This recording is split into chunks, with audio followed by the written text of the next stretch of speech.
have it. Okay, do you still have it? Yeah. All right. All right, so we're going to continue on with what we talked about yesterday. Once again, we looked through the idea of surveys and what we did with surveys.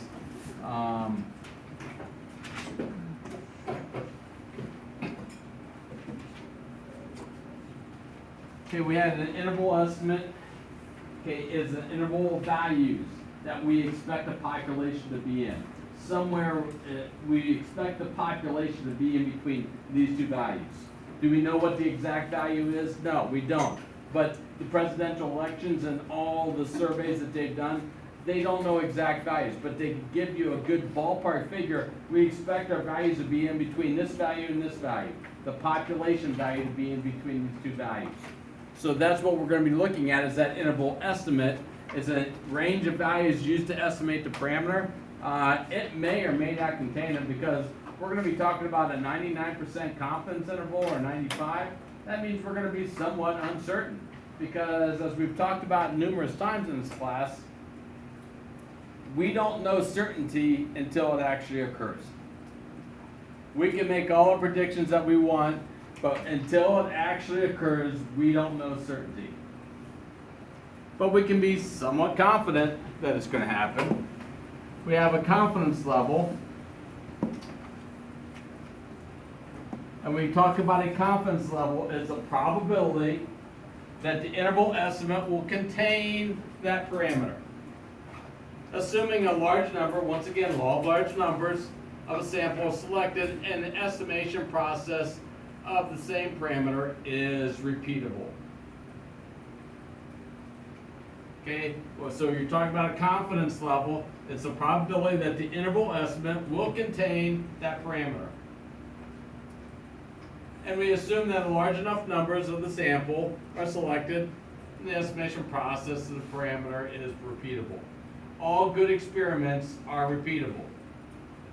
Okay, well, that's why you said, you go over in science, in your science class, you have to write out your procedure. And why you write out the procedure is, if you come up with a finding that's different than what normally occurs, somebody should be able to repeat your steps and come up with the same exact solutions.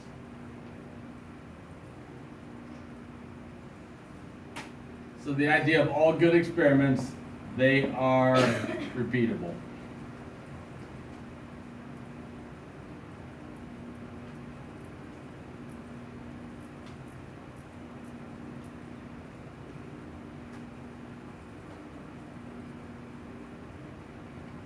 The confidence interval is very similar to the interval estimate.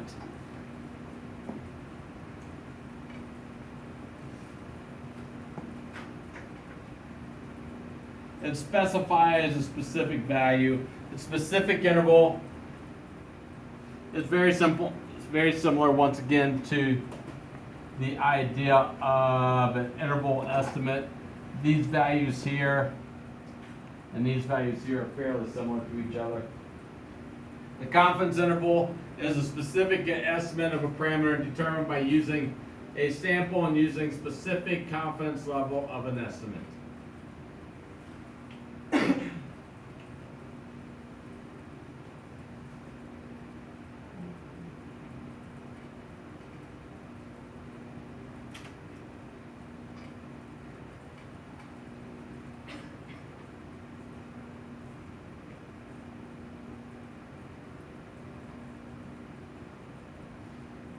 Once again, as we go through everything in statistics, we have a preliminary set of notes that we have to go through just so we can know what the terms are, what we're talking about with respect to terms, introduce the new terms that we're working with here. I know it's a lot of notes here to begin with, but we will go back and utilize these notes then as we go forward.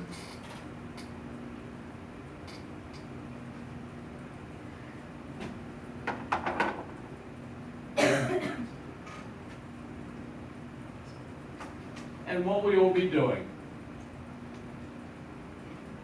What we'll do in this section. We have a sample with size n. We'll take some sample size n. we need to know what size we're dealing with here. Some sample size n. With that sample size n,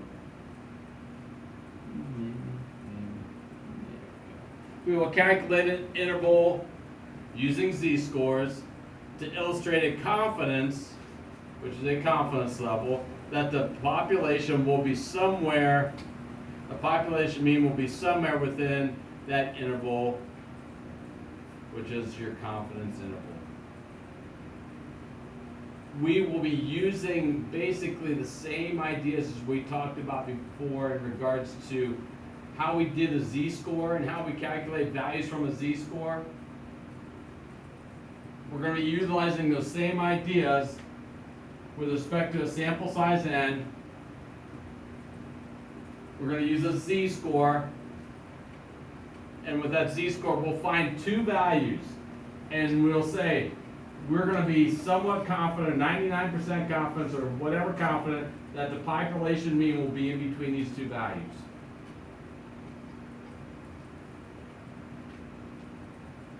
Once again, when you're talking about statistics, when we get to the mathematics will not be very difficult here. But the understanding and the explanation of your results is the important part of statistics.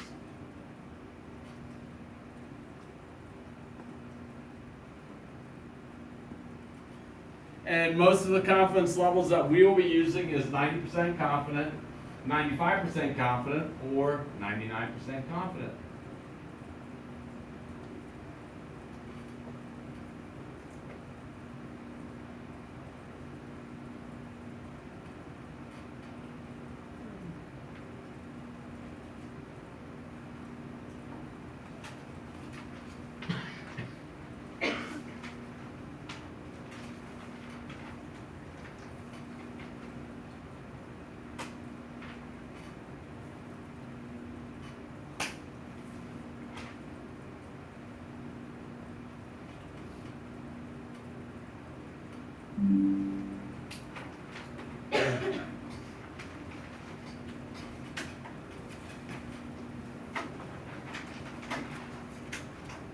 Alrighty, let's get the nitty-gritty.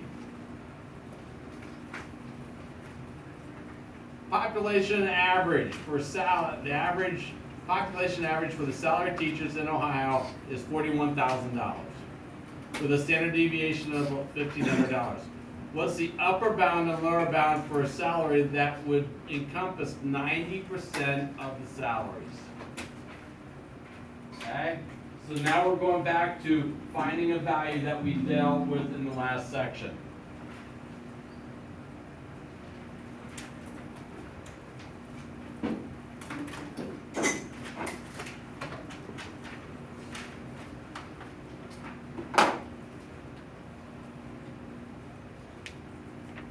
Mr. Gregory, Yeah. do you just want me to put it right Yep, here?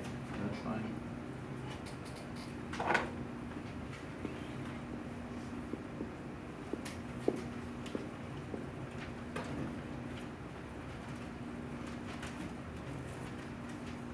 We want the values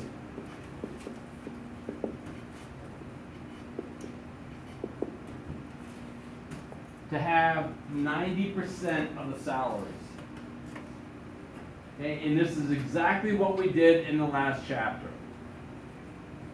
Okay, it's exactly what we did in the last chapter. We have 90%, which means on each side of the zero we have how much percent? What percent? 45 and 45.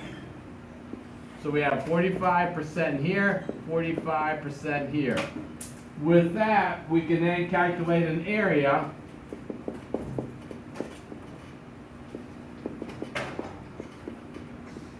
of 0.4500.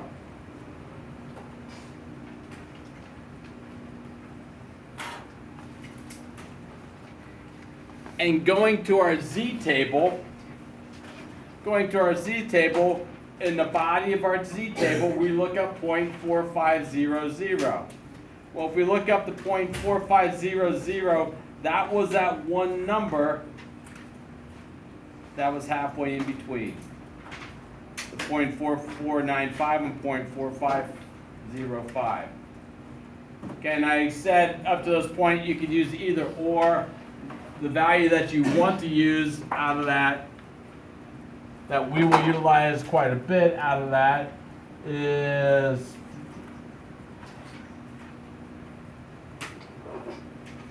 negative 1.65 and positive 1.65. I told you going into today, you can use either value. We're going to now specify that to be 1.65. And we'll go to the table at the bottom and we'll specify that a little bit more.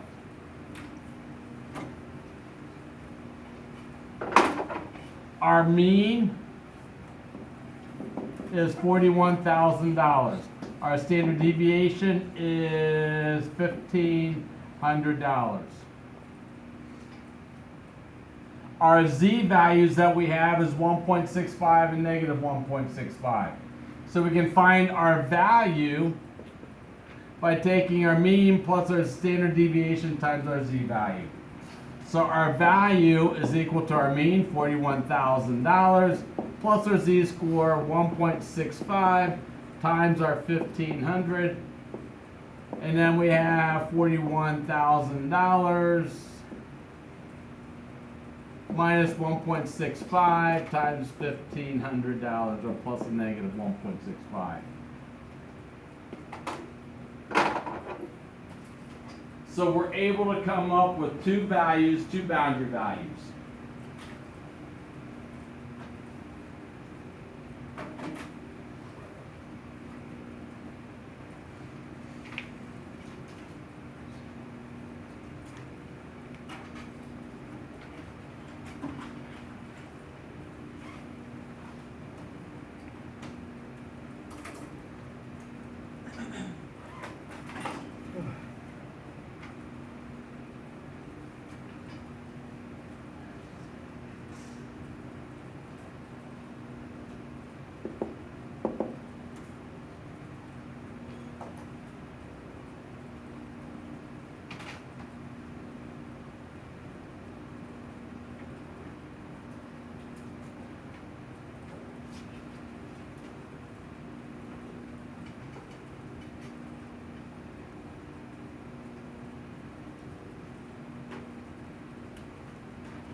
Say, what's the two values?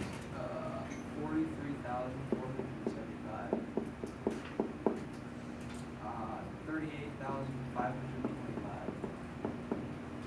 So our two values,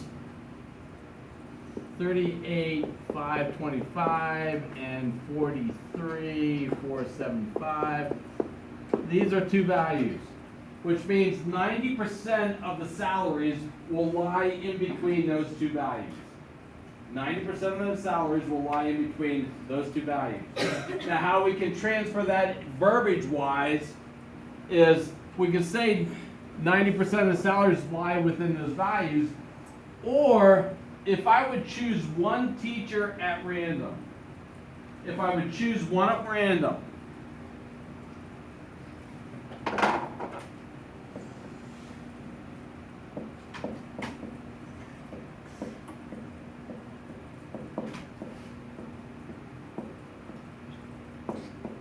if I would choose one teacher at random, I am 90% confident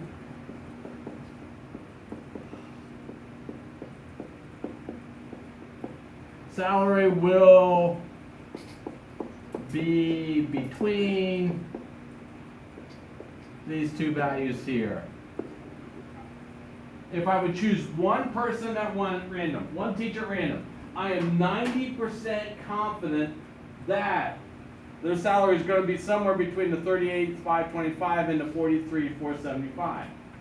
I'm 90% confident of that. The reason why is 90% of the salaries lie in there. So if I'm choosing out of all the teachers, 90% of the salaries are going to be in there, so I'm 90% confident one of them is going to be chosen.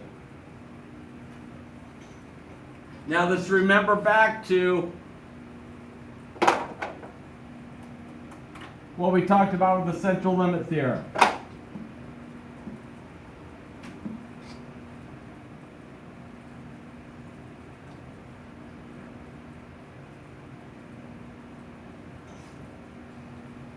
Our sigma for a set of sample means can be calculated by the sigma for the standard deviation for the population divided by the square root of n. And if we think back to our central limit theorem, our z-score was equal to x bar minus mu divided by standard deviation divided by the square root of n. Okay, utilizing that same idea, that's where we came up with this value right here. Well, what is happening now is this population mean is turning into the sample mean. We still have our z value and our standard deviation for x, but that standard deviation for x is now for the x bar.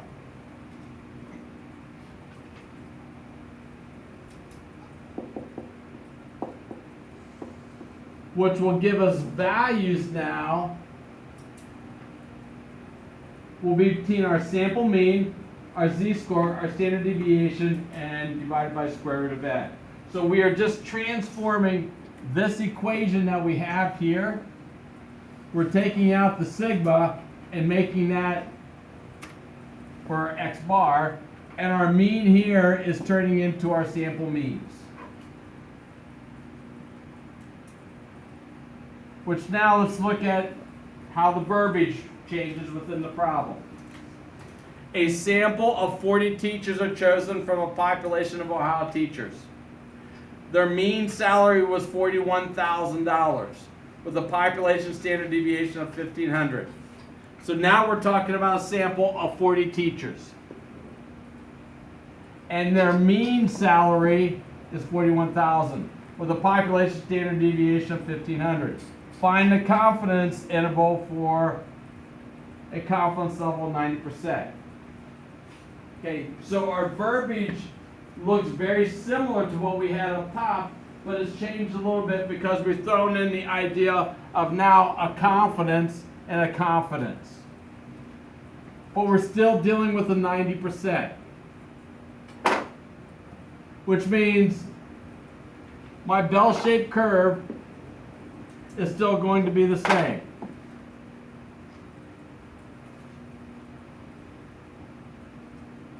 I'm still dealing with 90%. I'm still dealing with a 0.4500, 0.4500. I'm still dealing with the 1.65 negative and positive 1.65. That is all the same. But now when we start dealing with a confidence interval, this confidence interval is equal to now our x bar plus our z value, our standard deviation divided by the square root of n.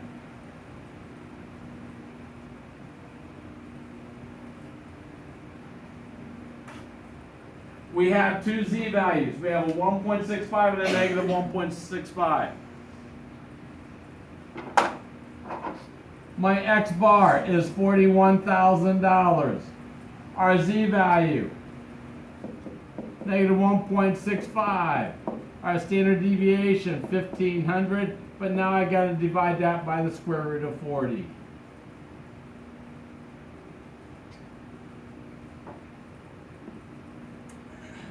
But we have a second z value of positive 1.65.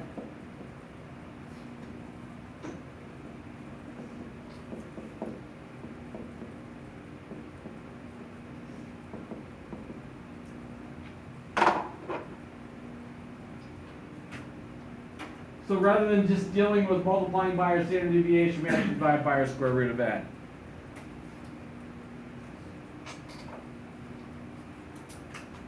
It looks very similar, but it's changed a little bit. Just like when we went to the central limit theorem, how we calculated the z value changed a little bit. Well, when we're talking about a sample of teachers, we now have to deal with the idea of a central limit theorem idea.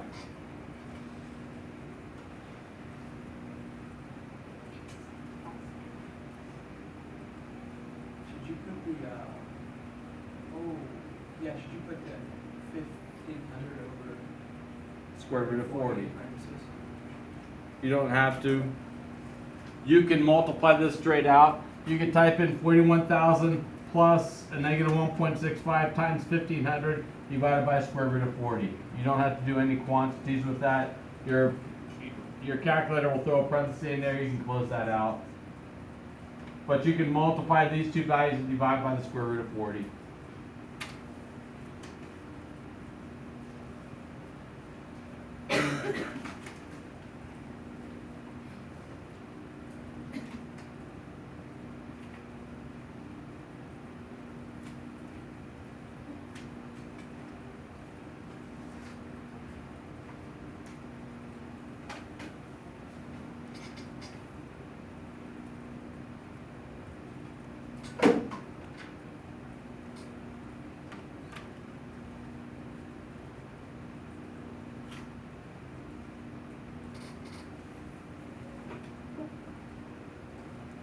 Anna, what do you get for your two values? 40,680.67. 600 and what? 40,680. Oh, 08. And what's the bottom one? 41. So what? 41 what? 391. 391.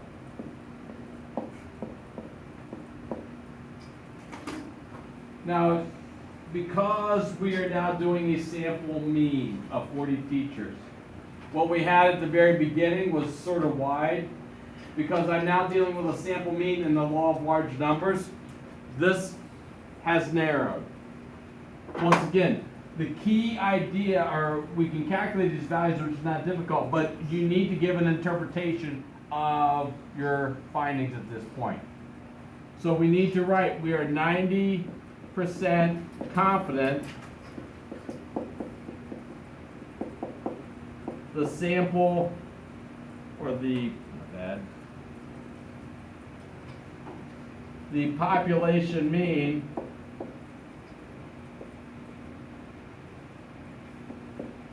for teachers' salary is between 40,688 and 41,391. Yeah. We have to write that on the problems? Yes. Every problem has to give an interpretation for a solution. We are 90% confident that the population mean, the entire population, we only had a sample of 40 teachers. But with that sample of 40 teachers, we're able to predict out that the population mean, if I would take the mean of all the teachers, is going to be somewhere between these two values here. Just like they took a sample size of 1,327 Ohioans, and they predicted out that here's going to be the vote between these two values. Just with a sample of 1,327. They're going to be between 50, and if we take a look at what actually happened, 55 and 43.9. So you use a sample to predict out a population. When you do test results on drugs, and you're testing drugs to cure an ailment, whether cancer, diabetes, or whatever, they take a sample of X number of people and they give these drugs to these people. And they see what the results are going to be and what your levels of whatever you're dealing with is occurring and what they're trying to measure. And they deal with the means of that. Okay, so there's indicators that will allow them to take drugs and make them something that's usable for the public. When we talk about a confidence interval typically 90, 95, 99%. You have also an alpha value.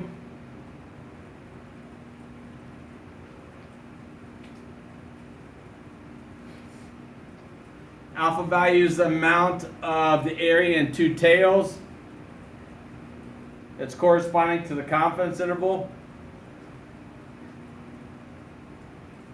Basically, when you're talking about an alpha value, it is your percent not confident.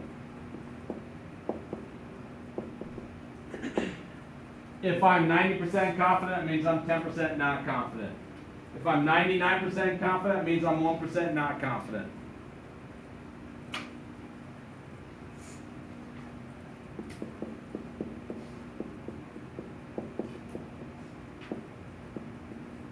Once again, we have our symbol mu, that's your population mean. We can put this into some general formulas for your confidence interval.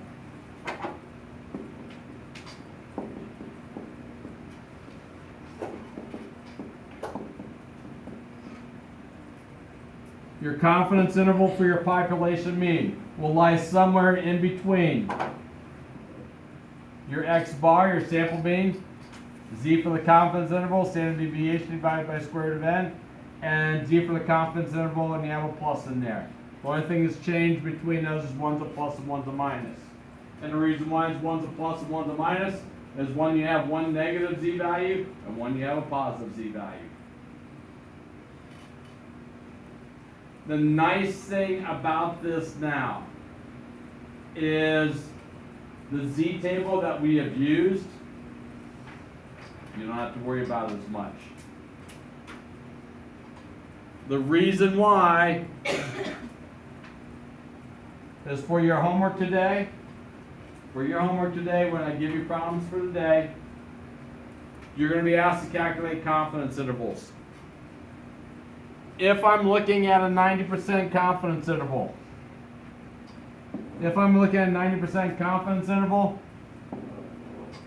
here's my z-score.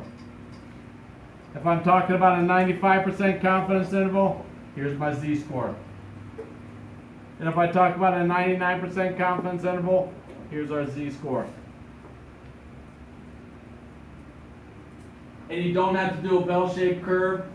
Do 99% and then try to figure out your areas, and then go to your table and look in the middle of your table and find the z-score in the middle of your table, and then or find the area in the middle of your table and then find your z-score. You don't have to do that. Here's the z-values that you have to utilize, which makes it a little bit easier for you. Okay, you will not have to memorize this, just use your table for your homework tonight. Tomorrow you will get another table. And that another table that will have these values on the other table that we will utilize tomorrow. But you can utilize these values for the day.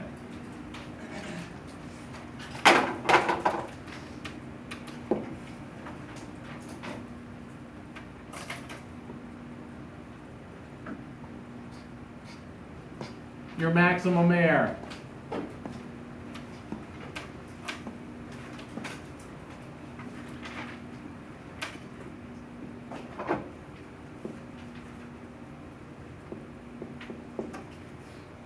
Your maximum error is your difference between your population mean and the distance to the confidence interval.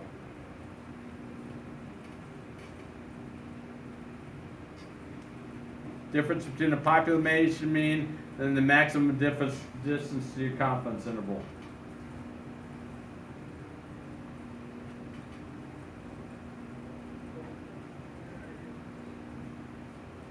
That's equal to the confidence interval, or z for the confidence interval, standard deviation divided by square root of n.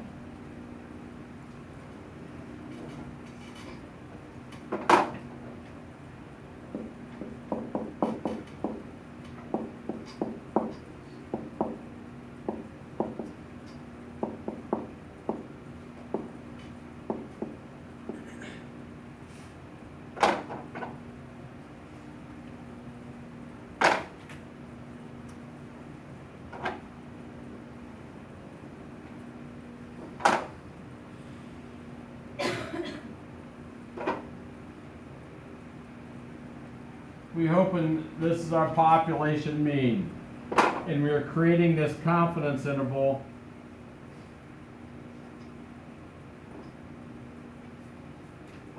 these values here in our confidence interval. This is x bar plus the z sigma divided by square root of n, and this is x bar minus z times sigma square root of n.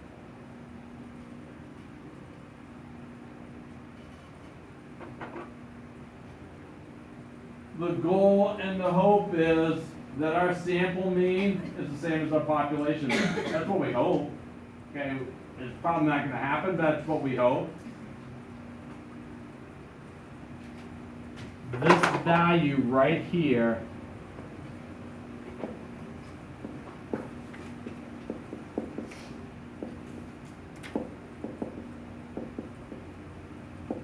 is this maximum error.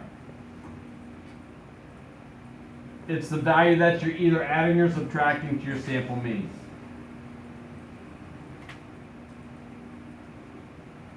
You have maximum error, or we also call that a margin of error.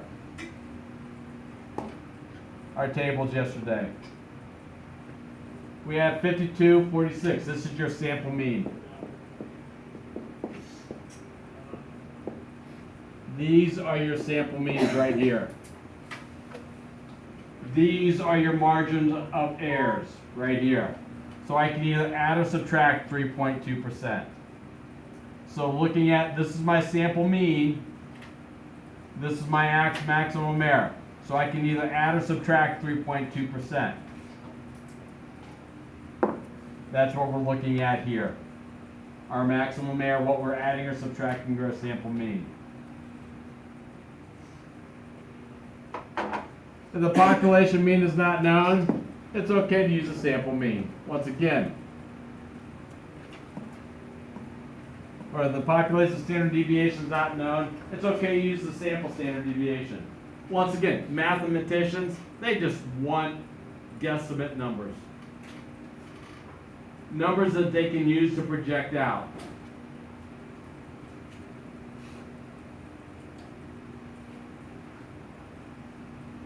Which means this just switches to, rather than dealing with sigma, this turns into S.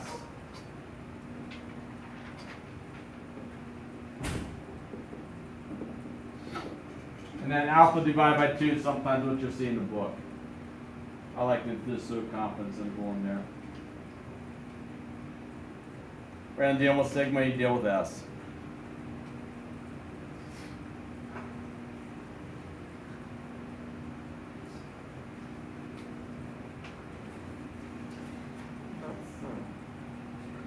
If you want to be more confident the population mean lies within the interval, you want to say, yeah, hit the spot here, okay?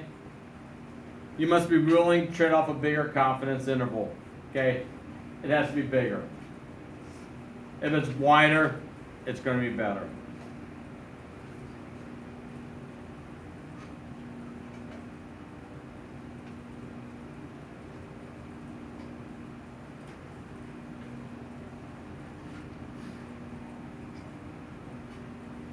A minimum sample size can be calculated by z for the confidence interval standard deviation divided by some error that we are willing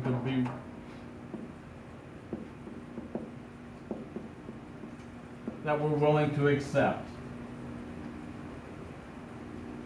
If I'm willing to accept this as my error, I can calculate a sample size that I need to get to that error. Once again, statisticians, they know how to work the gamut a little bit. Survey of individuals who passed 7 exams and obtained the rank of fellow in the actuary field finds average salary to be $150,000. If you like mathematics, if you really enjoy mathematics but you don't like to be an accountant, you don't want to deal with debits and credits. You really, really like mathematics, but you're not very strong scientifically, don't want to become an engineer. Okay? You really, really, really like mathematics, you don't want to deal with high school kids and junior high kids and be a teacher. Okay?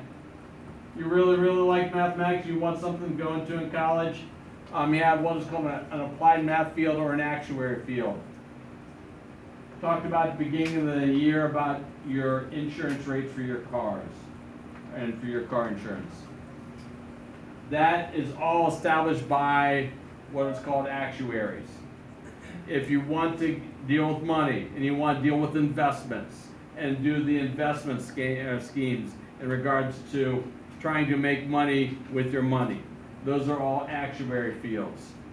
Every business and every corporation has actuaries. Why? Because every business and corporation, they're in business to make money.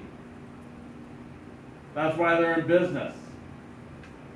They all have actuaries that sit there and they use statistics to forecast out.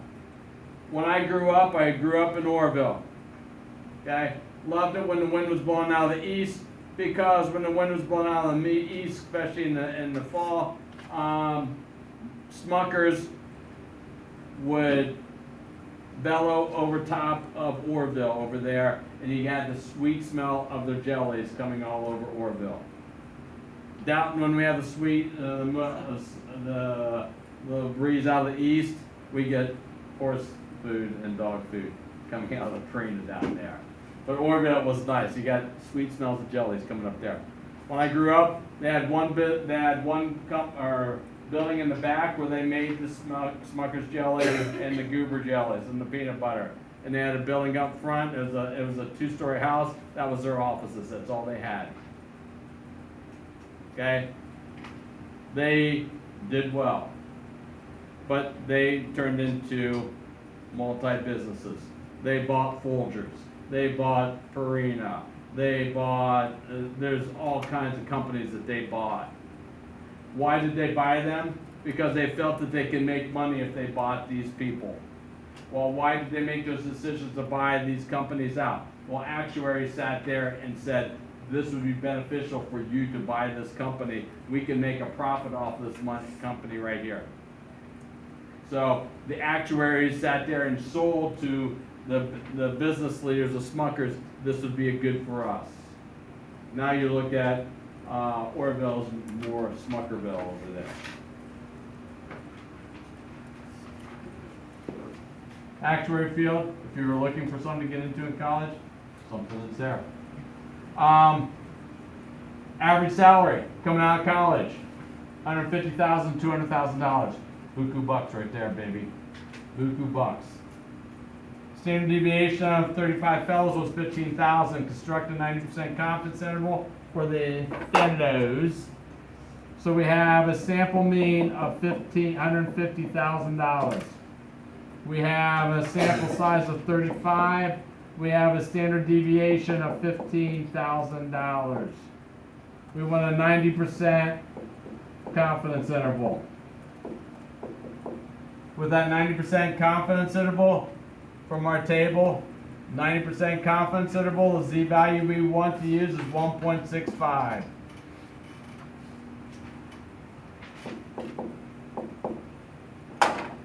So the population mean will be somewhere in between. Sample mean minus the z, standard deviation, square root of n, and sample mean plus the z, standard deviation, square root of n. So now I just plug in my numbers. $150,000 minus 1.65, standard deviation $15,000, divided by square root of 35, population mean, and we repeat it.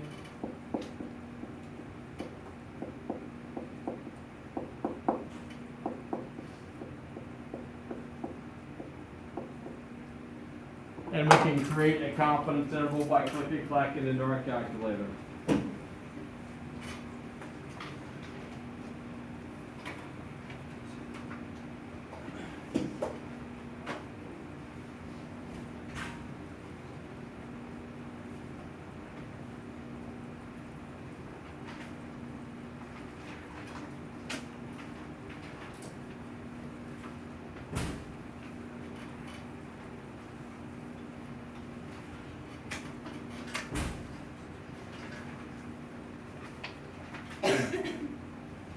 And then when you're done,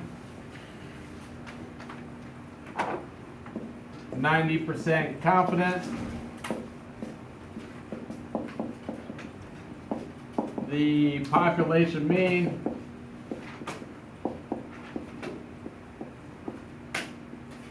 for actuaries is between those two values.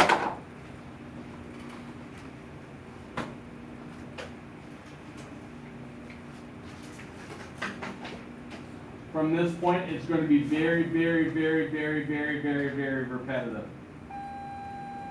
We're going to be doing the same thing over and over and over again. Adios. Have a good day. Solutions are on Classroom.